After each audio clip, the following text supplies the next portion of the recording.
నాలుగు దిక్కులే నువ్వే దిక్కని మొక్కే నాగమ్మ నీ బంగారు కాంతుల చల్లని పడగల దీవెనలి అమ్మ అమ్మా నాలుగు దిక్కులే నువ్వే దిక్కని మొక్కే నాగమ్మ నీ బంగారు కాంతుల చల్లని పడగల దీవెనలి అమ్మ నమ్మిన వారికి నాగుల జాతికి అమ్మవు నీవమ్మ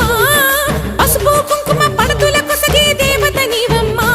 మా ఐదవతనమునకు అభయమునిచ్చి అండగా ఉండమ్మా